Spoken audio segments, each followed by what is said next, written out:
আজকের ভিডিওটা শুরু করার আগে আমি তোমাদের কাছে একটা ছোট প্রশ্ন রাখতে চাই। আমরা সবাই ভাবি ক্ষমতা মানে শক্তি, ক্ষমতা মানে নিরাপত্তা। কিন্তু কখনো কি ভেবেছো, যদি সেই ক্ষমতাই হয়ে ওঠে ভয়ের অস্ত্র? যদি একজন সাধারণ মানুষ এমন কিছু জেনে ফেলে, এমন কিছু নিজের হাতে ধরে রাখে, যার কারণে বিশ্বের সবচেয়ে প্রভাবশালী মানুষগুলো চুপ হয়ে যায়। কিভাবে একজন মানুষ পুরো বিশ্বকে ব্ল্যাকমেল করল?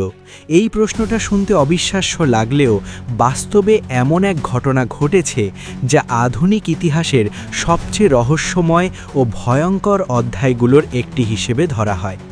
এই গল্পের কেন্দ্রে রয়েছে একজন মানুষ, জেফ্রি এপস্টিন। বাইরে থেকে তিনি ছিলেন একজন ধনী অর্থব্যবস্থাপক, বিলিয়নিয়ারদের বন্ধু, ক্ষমতাবানদের অতিথি। কিন্তু পর্দার আড়ালে তিনি তৈরি করেছিলেন এমন এক গোপন নেটওয়ার্ক, যার জালে জড়িয়ে পড়েছিল রাজনীতিবিদ, ব্যবসায়ী, সেলিব্রিটি ও প্রভাবশালী বহু মানুষ। এপস্টিন কিভাবে এই ক্ষমতা অর্জন করল? কি ছিল তার আসল খেলা? আর এপস্টিন ফাইল আসলে কি? আজ আমরা সেটাই জানার চেষ্টা করব। জেফ্রি এপস্টিনের উত্থান শুরু হয় খুব সাধারণভাবে। তিনি কোনো রাজকীয় পরিবার থেকে আসেননি, কোনো বড় রাজনৈতিক ব্যাকগ্রাউন্ডও ছিল না। কিন্তু আর ছিল মানুষের দুর্বলতা বোঝার অদ্ভুত ক্ষমতা। ধীরে ধীরে তিনি ধনী ও ক্ষমতাবানদের সঙ্গে সম্পর্ক গড়ে তোলেন।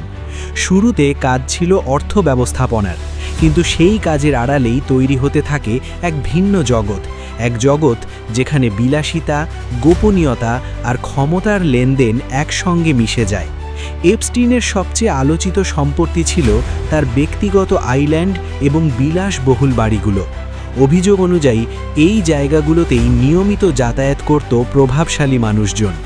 বাইরে থেকে এগুলো ছিল বন্ধুত্বপূর্ণ আড্ডা, ছুটি কাটানোর জায়গা, কিন্তু ভেতরে চলত এমন সব কর্মকাণ্ড যেগুলো প্রকাশ্যে এলে বহু বড় নাম এক মুহূর্তে ধ্বংস হয়ে যেতে পারত। আর এখানেই শুরু হয় এপস্টিনের আসল খেলা। তদন্তে উঠে আসে এপস্টিন শুধু এসব আয়োজন করেই থেমে যাননি। অভিযোগ আছে তিনি প্রতিটি মুহূর্তকে নিয়ন্ত্রণে রাখতেন। কে কখন আসছে, কার সঙ্গে কথা বলছে, কোথায় যাচ্ছে, সব কিছুই নাকি ছিল তার নজরে। সবচেয়ে ভয়ঙ্কর অভিযোগ হলো এই সব ঘটনার অনেক কিছুই গোপনে নথিভুক্ত করা হতো, ভিডিও, অডিও কিংবা লিখিত প্রমাণ, যা পরে ব্যবহার করা যেত চাপ সৃষ্টি করার জন্য। অর্থাৎ কেউ যদি এপস্টিনের বিরুদ্ধে যাওয়ার কথা ভাবত, তাহলে তার সামনে তুলে ধরা হতো সেই গোপন তথ্যের ভয়। এভাবেই একসময় এপস্টিন হয়ে ওঠেন শুধু একজন ধনী ব্যক্তি নয়, বরং এক নীরব ক্ষমতার কেন্দ্র। অনেকেই মনে করেন তিনি সরাসরি কাউকে হুমকি দিতেন না, বরং এমন পরিস্থিতি তৈরি করতেন যাতে মানুষ নিজে থেকেই ভয়ে চুপ করে থাকে। কারণ ক্ষমতাবান মানুষের কাছে সবচেয়ে বড় ভয় হলো সম্মান হারানো, অবস্থান হারানো আর জনসমক্ষে লজ্জিত হওয়া। এই ভয়কেই তিনি নিজের শক্তিতে পরিণত করেছিলেন। এখন প্রশ্ন আসে, এপস্টিন ফাইল আসলে কি? এপস্টিন ফাইল বলতে বোঝানো হয় সেই সব নথি, দলিল ও সাক্ষ্য প্রমাণ যেগুলো তদন্তের সময় সামনে আসে। এর মধ্যে রয়েছে আদালতের কাগজপত্র, সাক্ষীদের জবানবন্দি, যোগাযোগের তালিকা, ভ্রমণের রেকর্ড এবং আরও অনেক তথ্য। এই ফাইলগুলোর সবচেয়ে বিতর্কিত দিক হল এখানে বহু পরিচিত নামের উল্লেখ পাওয়া যায়। তবে খুব গুরুত্বপূর্ণ একটি বিষয় হল, নাম থাকা মানেই অপরাধ প্রমাণিত এমনটা নয়। অনেক নাম এসেছে তদন্তের সূত্রে, যোগাযোগের কারণে বা সাক্ষীর বক্তব্যে। আদালতের রায় ছাড়া কাউকে দোষী বলা যায় না। তবুও এই ফাইলগুলো প্রকাশ পাওয়ার পর বিশ্বজুড়ে আলোড়ন শুরু হয়, কারণ মানুষ প্রথমবার দেখতে পায় ক্ষমতা আর অর্থ কিভাবে আইন, নৈতিকতা, এমনকি বিচার ব্যবস্থার ওপরে প্রভাব ফেলতে পারে। অনেকেই প্রশ্ন তোলে, এপস্টিন এতদিন কিভাবে ধরাছাড়া ছিল? কেন আগের অভিযোগগুলো কার্যকরভাবে এগোয়নি?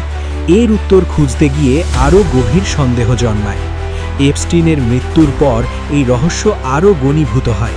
অনেকে মনে করেন তিনি অনেক গোপন তথ্য নিজের সঙ্গে নিয়ে গেছেন, আবার কেউ কেউ বিশ্বাস করেন সব সত্য এখনও প্রকাশ হয়নি। এই অনিশ্চয়তাই এপস্টিন কেসকে সাধারণ একটি অপরাধের ঘটনা থেকে আলাদা করে দেয়। এটি হয়ে ওঠে ক্ষমতা, গোপনীয়তা আর নৈতিকতার এক ভয়ঙ্কর উদাহরণ। এই পুরো ঘটনা আমাদের একটি বড় প্রশ্নের সামনে দাঁড় করায়। একজন মানুষ কিভাবে এত প্রভাবশালী হয়ে উঠতে পারে যে তার বিরুদ্ধে কথা বলতেও সবাই ভয় পায়? এর উত্তর লুকিয়ে আছে আমাদের সমাজ কাঠামোর ভিতরেই। যেখানে ক্ষমতা আর অর্থ একত্রিত হয়, সেখানে অনেক সময় সত্য চাপা পড়ে যায়। এপস্টিন সেই দুর্বল জায়গাটাকেই ব্যবহার করেছিলেন। শেষ পর্যন্ত বলা যায়, এপস্টিন ফাইল শুধু একজন মানুষের কাহিনী নয়, এটি একটি সতর্ক বার্তা। এটি দেখিয়ে দেয়, যদি স্বচ্ছতা না থাকে, যদি জবাবদিহি না থাকে, তাহলে একজন মানুষও পুরো ব্যবস্থাকে নিজের স্বার্থে ব্যবহার করতে পারে। এই কাহিনী আমাদের মনে করিয়ে দেয়, ক্ষমতার সামনে প্রশ্ন তোলা যতই কঠিন হোক, সত্যের খোঁজ থামানো যায় না। কারণ সত্য দেরিতে এলেও একদিন না একদিন সামনে আসেই।